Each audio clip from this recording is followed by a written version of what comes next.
네, 코로나19 통합 뉴스룸을 시작합니다.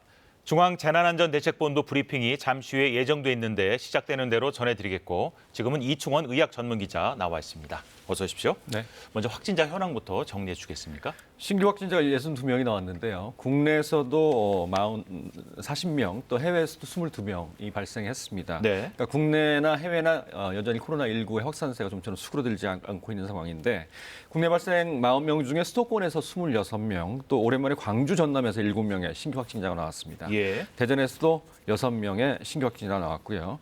사망자는 282명으로 현재 치명률은 2.2%를 보이고 있습니다. 네. 그리고 서울 관악구에 있는 대형 교회인 왕성교회에서 집단 감염이 20명을 넘었다면서요?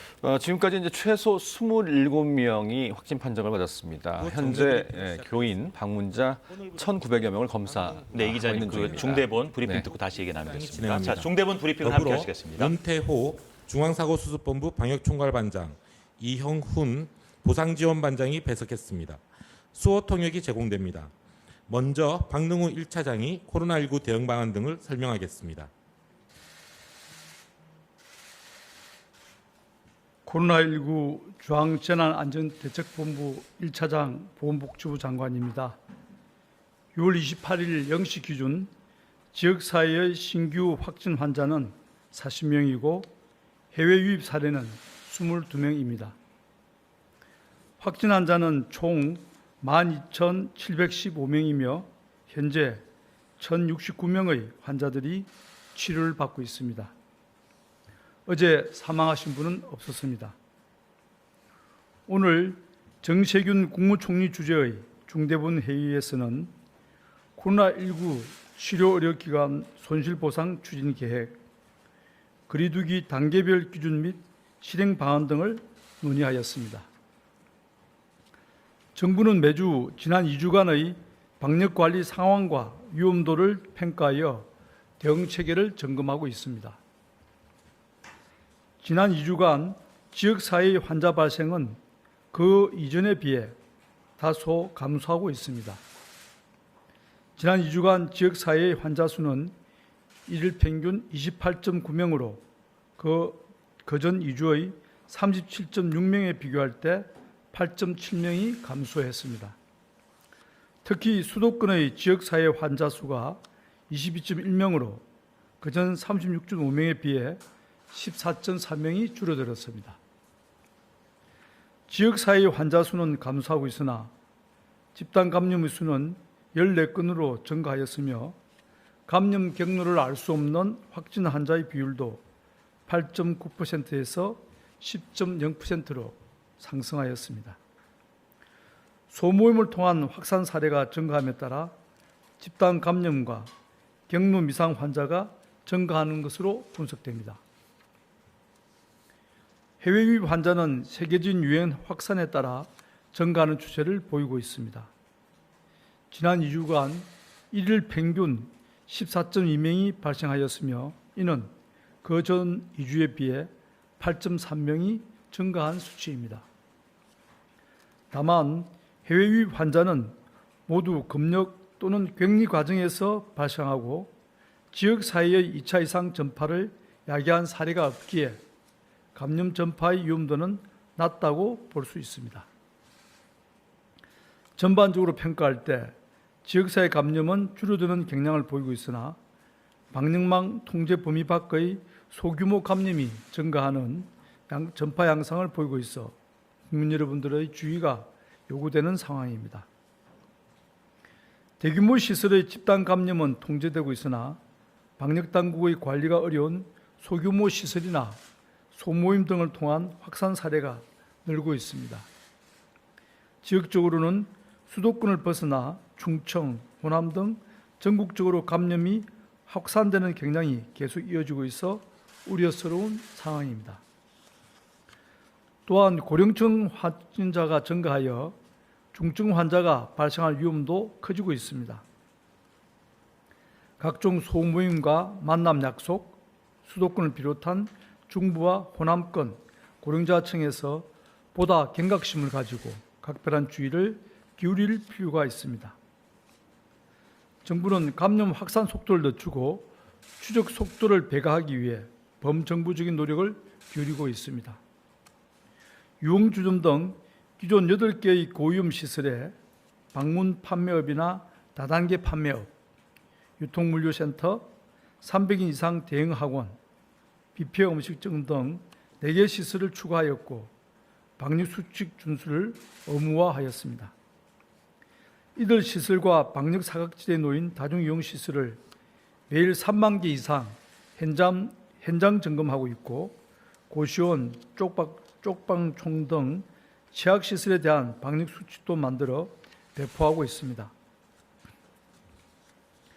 출입 속도를 배가하기 위하여 전자출입 명부 도입 시설을 9만여 개로 확대하고 QR코드 발급 기간도 패스, 카카오톡 등으로 확장하고 있습니다. 7월부터는 안전신문고를 통해 주변에서 일어나는 감염 위험 요소나 사각지대를 국민 여러분께서 직접 신고받기로 하였습니다. 확진 환자가 급증하는 국가로부터의 입국에 대한 사전적 방역 조치도 강화하였습니다. 파키스탄, 방글라데시에 대해 신규 비자 발급을 억제하고 항공편을 간편하였으며 다른 국가에 대해서도 예의주시하고 있습니다. 앞으로도 정부는 최선을 다하여 긴장을 늦추지 않고 방역 관리를 강화하겠습니다. 그러나 국민 여러분들의 협조가 무엇보다 중요합니다. 지난 감염 사례들을 볼 때 언제 어디서든 코로나19가 감염될 수 있다고 생각하셔야 합니다. 특히 마스크 착용과 거리 두기를 반드시 지켜주시고 이를 지키기 힘든 소모임이나 만남 약속은 조심해 주시기 바랍니다. 장시간의 술자리, 노래와 합창, 합숙과 MT 등 마스크 착용이 어렵고 침방울 배출이 많은 모임은 특히 위험합니다. 정부가 소모임과 만남 약속 등을 모두 직접적으로 통제하는 것은 현실적으로 어려우며 국민 여러분들이 자신이 방역의 최일선 책임자라는 생각을 가지고 함께 노력해 주실 것을 당부드립니다. 정부는 혹시 모를 코로나19의 대규모 확산에 대비하여 사회적 거리두기의 단계별 계획을 정비하고 오늘 중대본 회의에서 확정하였습니다. 그동안 사회적 거리두기의 각 단계별 기준과 내용, 명칭 등이 분명하지 않아 현재도 방역 조치의 내용상 혼선이 있고 예측 가능성과 국민 참여가 떨어지는 한계가 있다는 전문가들의 지적에 따른 조치입니다. 명칭의 혼선을 피하기 위해 모든 단계의 명칭을 사회적 거리두기로 통일하고 조치의 강도에 따라 1, 2, 3단계로 구분하였습니다. 현재는 사회적 거리두기의 1단계로서 기존에 익숙하신 생활 속 거리두기가 이에 해당합니다.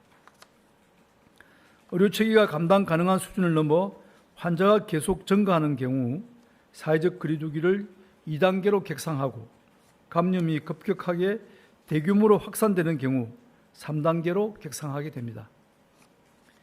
해외 유입 사례는 전파 위험도가 낮기 때문에 지역사회에서 발생하는 환자 수와 집단 감염, 경로 불명 사례, 감염 재생산 지수 등을 주기적으로 평가하고 위험도를 종합적으로 판단할 것입니다. 단계 조정은 전국적으로 적용되지만 지역별 유행 정도의 편차가 심한 경우 지자체와 협의하여 지역별로 차등화할 수 있습니다. 현재 적용하고 있는 사회적 거리두기는 1단계 생활 속 거리두기입니다. 소규모의 산발적 유행이 발생하는 상황으로 환자 발생을 의료체계가 감당 가능한 수준 이하로 유지하는 것이 목표입니다. 이를 위해 생활 속 방역 수칙을 준수하면서 일상적인 사회경제활동을 하되 일부 고위험 시설에 대해서는 방역 수칙 준수 의무화 등의 제한 조치가 이루어집니다. 2단계는 통상적 의료체계가 감당 가능한 수준을 초과하여 지역사회 유행이 확산되는 상황입니다. 불효불급한 외출 모임과 다중이용시설 이용을 자제해야 하며 실내 50인 이상, 실외 100인 이상 모이는 모든 집합 모임 행사가 금지됩니다. 3단계는 코로나19가 대규모로 유행하는 상황입니다. 필수적인 사회경제활동 외에 10인 이상이 모이는 모든 모임과 행사가 금지되며 필수시설 외에는 운영이 중단되거나 제한됩니다. 상세한 사항은 보도자료를 참고해 주시기 바랍니다. 오늘 확정된 계획에 따라 정부 부처와 지자체 등은 단계별로 세부적인 실행 계획을 수립할 것입니다. 또한 1단계 실행 방향에 맞춰 현재 시행 중인 방역 조치도 재정비할 예정으로 위험도가 낮은 공공시설과 스포츠 관중 입장 등이 단계적으로 조치될 것입니다.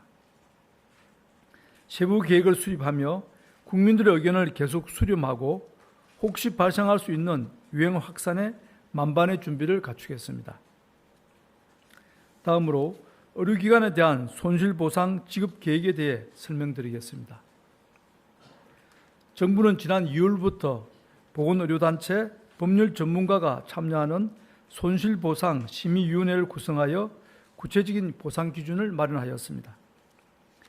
지금까지는 손실 규모가 큰 의료기관을 중심으로 잠정적인 손실에 대하여 2차례 계상급을 지급하여 임시적인 지원을 실시하였습니다. 이제는 다양한 대상과 항목들에 대하여 꼼꼼하게 보상 기준을 마련하였고 이에 따라 체계적인 손실 보상을 실시하게 됩니다.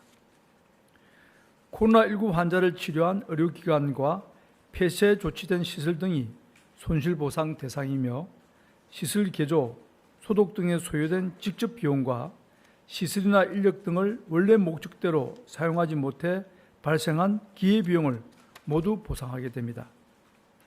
특히 감염병 전담병원은 병상 대부분을 환자 치료에 사용하고 방역 대책에 적극 협력한 점을 고려하여 손실 후 원상 회복 기간을 인정하고 장례식장과 같은 의료부대 사업에서 발생한 손실도 보상하도록 하겠습니다.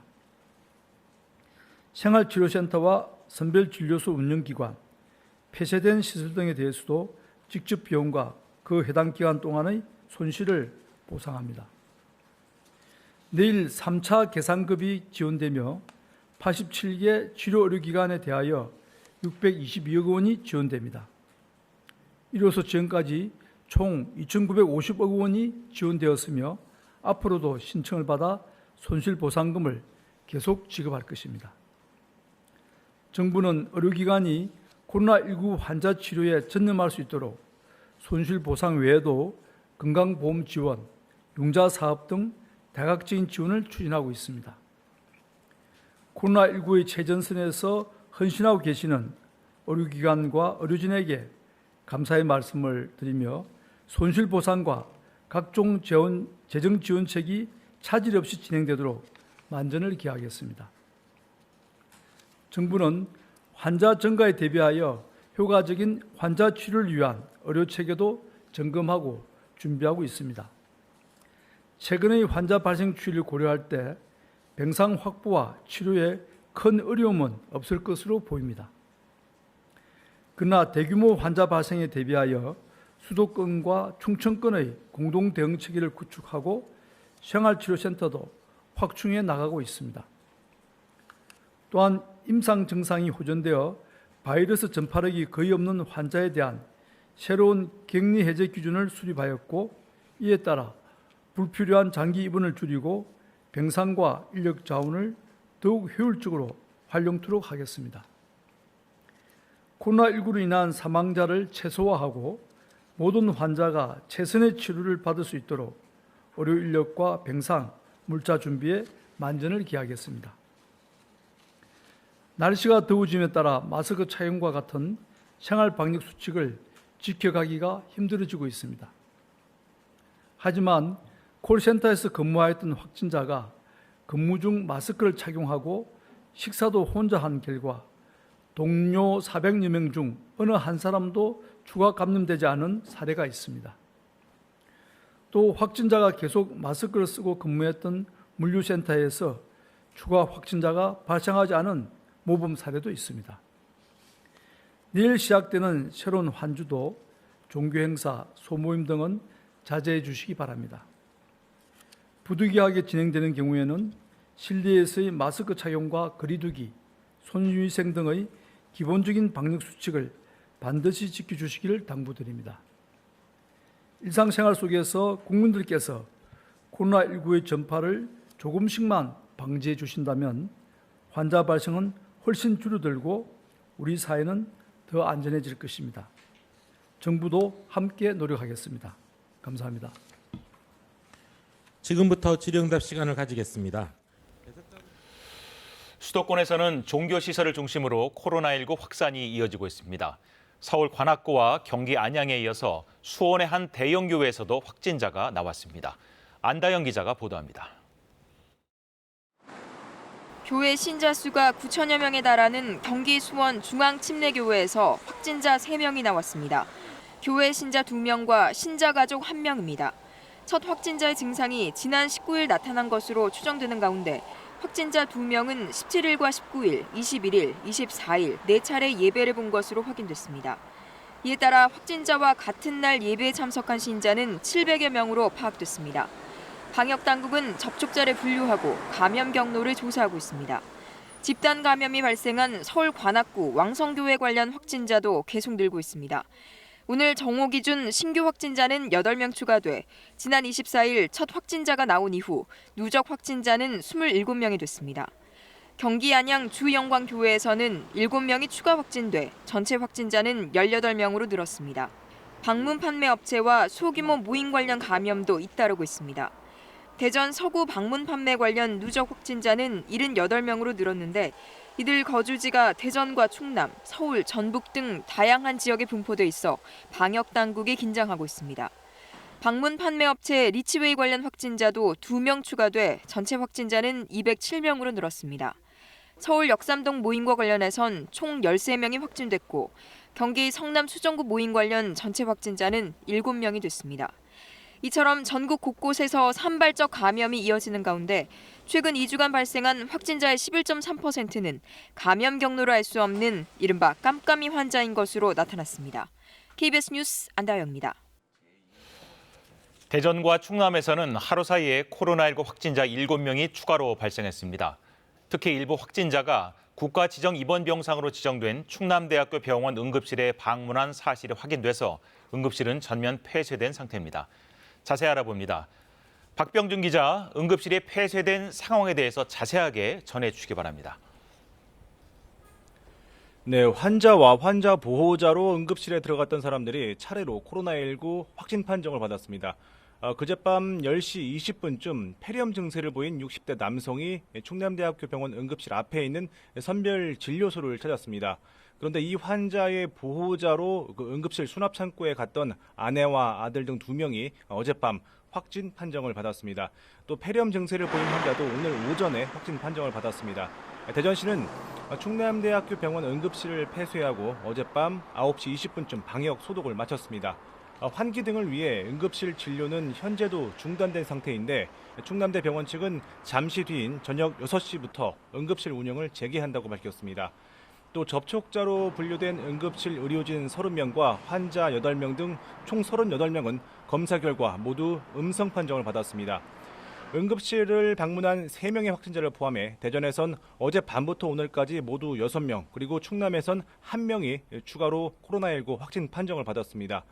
대전의 나머지 3명의 확진자 중 2명은 어제 확진 판정을 받은 대전 105번 환자의 2살 아들과 직장 동료, 그리고 나머지 1명은 대전의 주요 감염 연결고리였던 방문 판매 업체와 연관된 것으로 파악이 됐습니다. 또 충남의 확진자 1명은 지난 24일에 입국한 20대 카자흐스탄인으로 자가격리 중 확진 판정을 받았습니다.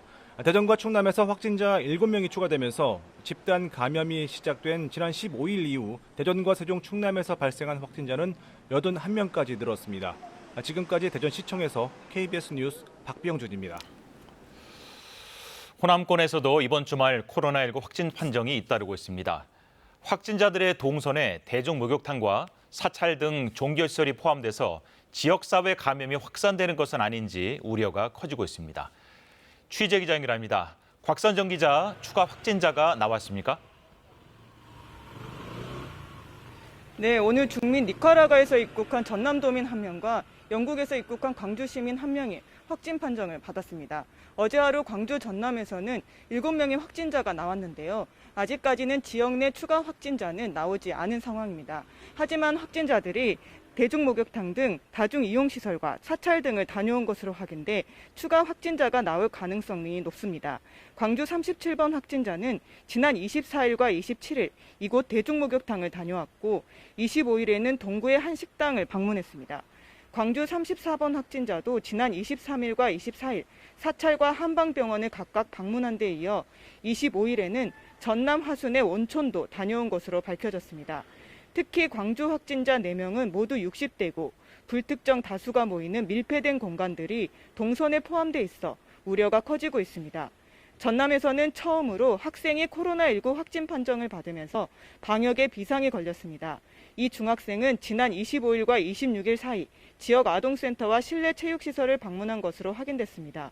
지역 아동센터에서는 8개 학교 학생 35명과 접촉했고 실내 체육시설에서도 13명을 접촉한 것으로 조사됐습니다.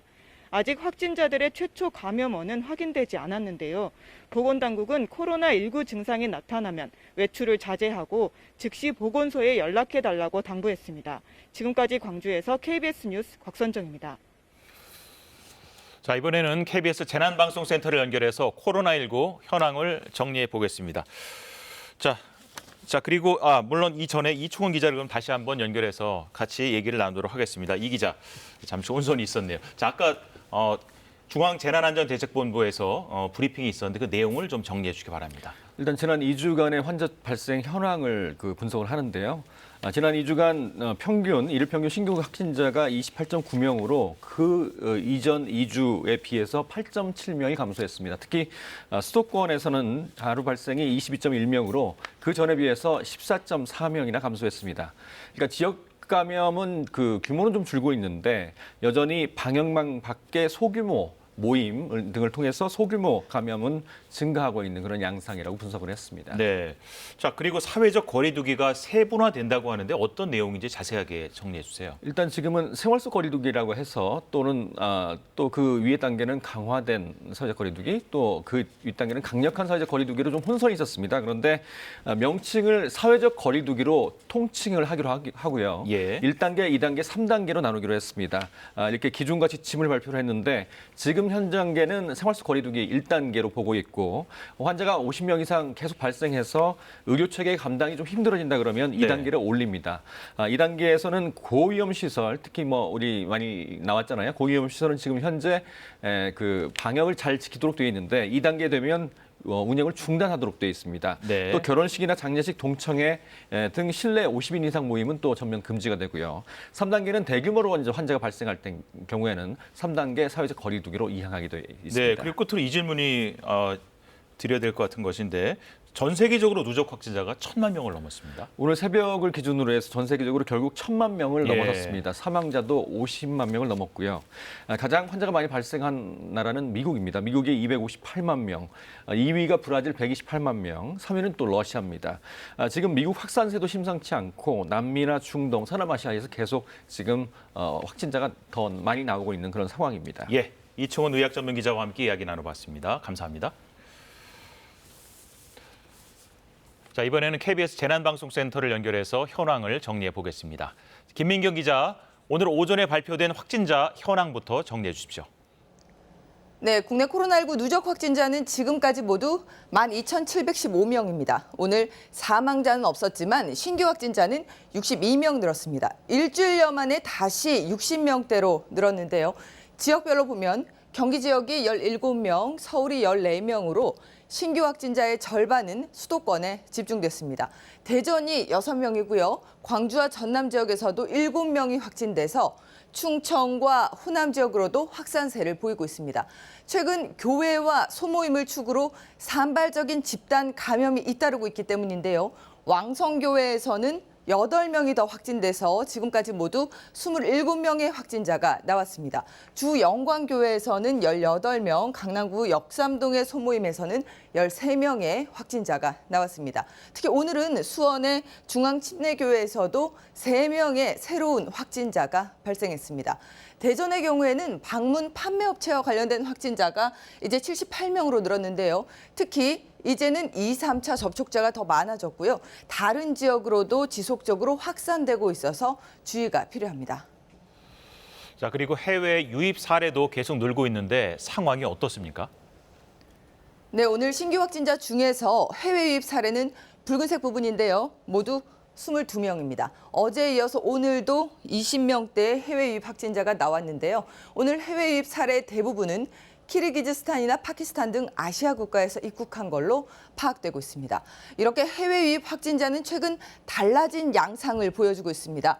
숫자가 늘어났고요. 내국인보다 외국인이 더 많아졌습니다. 또 국가별로는 노란색으로 표시되고 있는 아시아 국가가 대부분을 차지하고 있습니다. 최근 농번기 등을 맞아서 취업 목적으로 입국한 외국인 노동자가 늘어난 영향으로 보입니다. 이 때문에 최근 감염 경로에도 해외 유입의 비중이 34%까지 늘어난 걸 확인할 수 있습니다. 또 감염 경로가 밝혀지지 않은 사례도 11%를 넘어섰다는 점 우려스러운 부분입니다. 휴일을 맞았습니다. 밀폐된 실내 공간에서 모임은 가급적 피하시고요. 손 씻기와 마스크 착용 등 계속 신경 써주시기 바랍니다. 지금까지 재난방송센터에서 KBS 뉴스 김민경입니다. 박선호 국토교통부 1차관이 최근 집값이 불안한 경기도 김포와 파주 지역을 다음 달이라도 규제 지역으로 묶을 수 있음을 시사했습니다. 박 차관은 오늘 KBS 1TV 일요진단 라이브에 출연해 6.17 대책 이후 이들 지역 집값이 불안하다는 사회자 언급에 이 같은 취지를 밝혔습니다.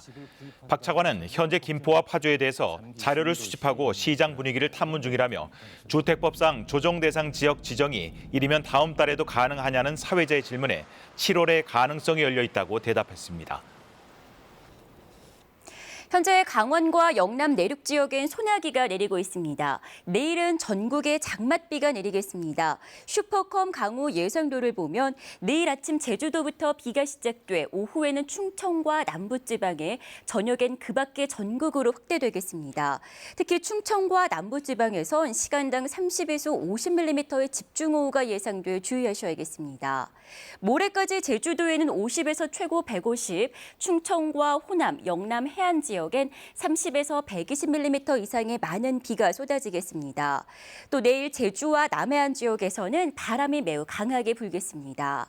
아침 기온은 서울과 부산이 21도로 오늘과 비슷하겠고 낮 기온은 서울과 대구가 28도 등 오늘보다 2도에서 6도가량 낮겠습니다. 바다의 물결은 서해와 남해상에서 4m까지 거세게 일겠습니다. 기상정보였습니다. 코로나19 통합 뉴스룸을 마칩니다. 다음 뉴스는 7시에 전해드립니다. 고맙습니다.